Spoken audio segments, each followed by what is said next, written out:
Welcome to our executive interview series here at the Zero Trust Summit presented by CyberScoop. I'm Elias Grohl, the senior editor at CyberScoop. And we're here with Shane Barney, the Chief Information Security Officer for the U.S. Citizenship and Immigration Services. Shane, thank you so much for joining us. Thanks for having me.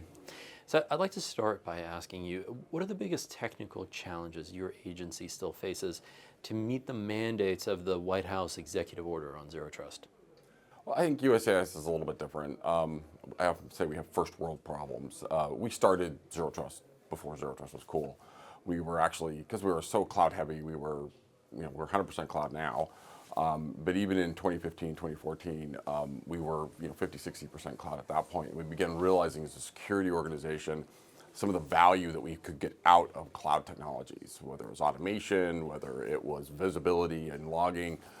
There was a lot more to cloud from a security perspective that enabled security.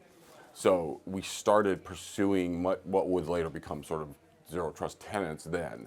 Matter of fact, they were included in my cybersecurity strategy in 2016.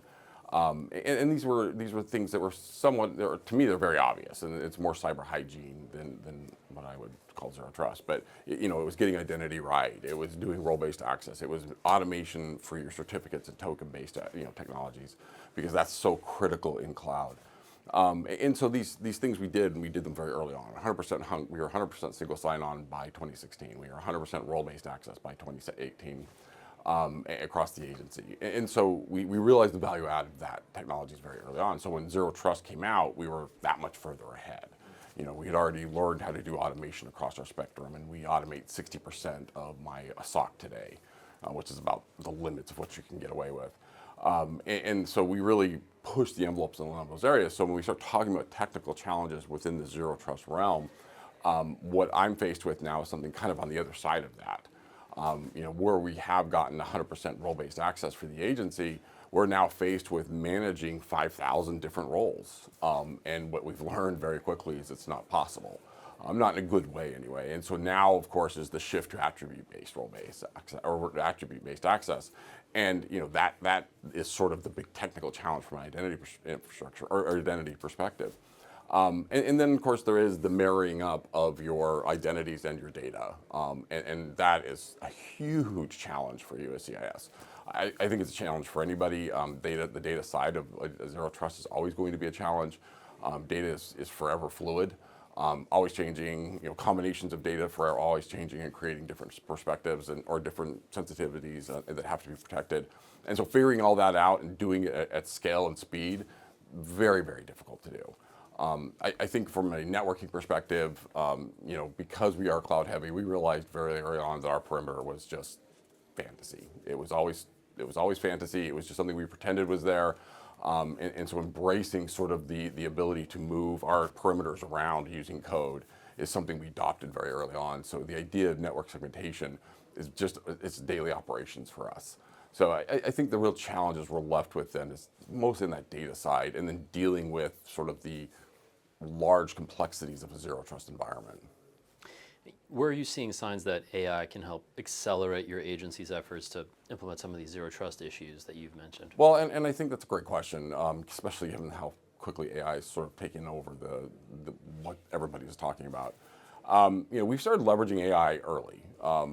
When you leap into cloud from prem, when we were on prem, the amount of data that we were ingesting from a log perspective stayed constant. I think it was like 500 or 600 megabytes a day. And that never varied, never. I mean, you could set your watch by it. Cloud, on the other hand, drove a change in that. And we suddenly started seeing these huge leaps in data coming in. It started as a terabyte a day, then 2 terabytes a day, then 3 terabytes a day, and then we're up to like 9 terabytes now. We'll probably be up closer to 18 next year. And so that volume of a daily amount of information flowing in is beyond the capabilities of a human being, well beyond it actually. And so the only way to handle that and actually make it of value to you as a security operation is through machine learning. And we started playing around with it in 2015, deployed our first sort of machine learning based solutions in 2016, and really began to advance them in through the early up to about 2020 when we were pushing the envelope on some of those things. So we leverage this all the time. It is a normal day of operations for us. It's what my SOC does. And we've even branched out and started including other aspects of my organization, security operations. But at the same time, I think Gen AI is sort of the big open question that's just there and what that's going to offer us. And I have two sides of that. I mean, if I put my CISO hat on, it scares me to death. There are risks there that we simply do not know how to address. They actually are outside of the NIST frameworks, not the NIST AI framework, but the normal NIST controls that we use to authorize systems. So we have to figure out a way to deal with that. At the same time, the adversarial side of it is frightening. We really don't know what that means and what that looks like. Not sure if anyone's ever even been attacked yet by an AI, but maybe they have, maybe they haven't. But what does that look like? How do we defend against that? But then there's the other side of me that's sort of the geek CISO who says, hey, this stuff is cool, and there's a lot that we can get from this. The volume of data that we're dealing with, even with machine learning in play, doesn't quite grasp all that's there. And I think Gen AI can really offer us a whole lot of solutions that we're not seeing. On top of that, as a security program, we take in a lot of information from all different aspects of the enterprise, not just what my SOC sees via logs.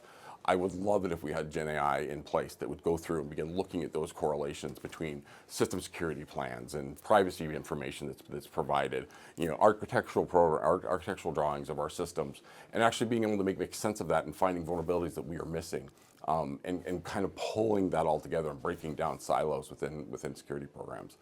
It's going to add value. It's just figuring out how to do it in a good way and in a secure way. Shane Barney, thank you so much for joining us and sharing your insights. Thank you very much.